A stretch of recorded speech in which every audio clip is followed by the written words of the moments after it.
when I had the group of 7,000 fully outsourced in my previous role, they all did the same thing. It was one line of business. Now there was different components, but it was one report that broke down, our different site locations, different leaders, different individuals, but all the metrics were the same and kind of the focus was the same.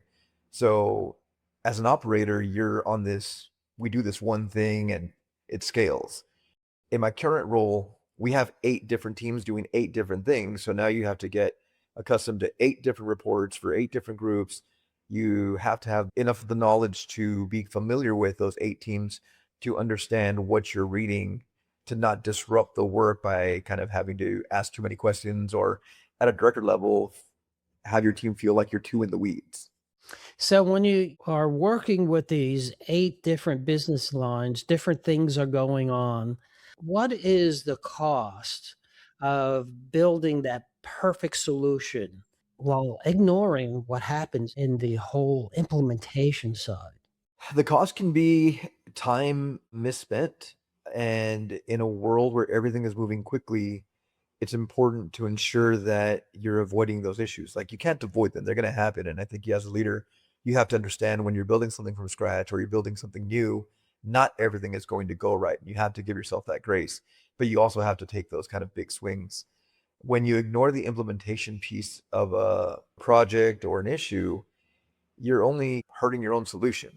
I like to frame it as nowadays, we're as a group of leaders, as a group of employees, a group of people in general, whether professional or personal lives, we're very good at solutioning, right? You can find out what the solution is to a problem at home.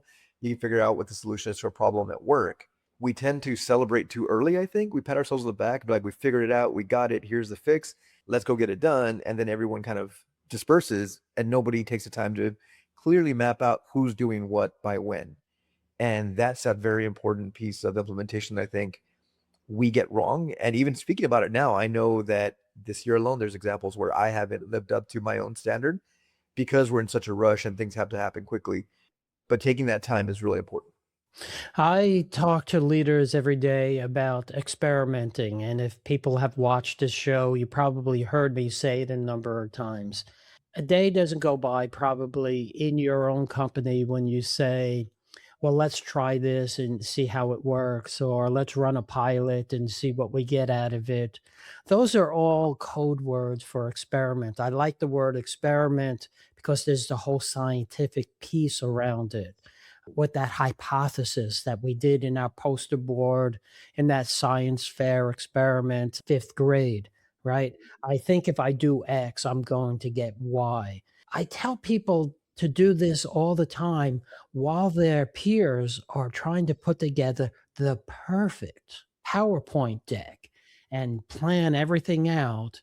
You can actually gain momentum by trying things out and building on it and building on it long before their deck is even done.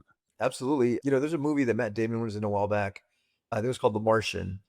And it was basically they were stuck on Mars and he had to find a way to farm potatoes and use a lot of creative solutions. And at the end of the movie, he's teaching a class and people asked him like, "Did you think you're going to die?" And he said, "Yeah, at some point." I don't remember the exact quote, but basically he said, "You just start. You fix one problem, then the next, and then the next." And that's, I think, a mindset that we all have to embrace because if you try to do it perfectly, you almost get paralyzed by your own desire for perfection, where you're trying to map out everything from start to finish. Take a smaller piece and say, what can I do today? What's the one thing I got to get done today? Do I need to get my executive summary done today? Do I need to get the first part of the summary? Do I at least have to put the problem statement down? And when you take one piece at a time, you'd be surprised how it can flow much easier.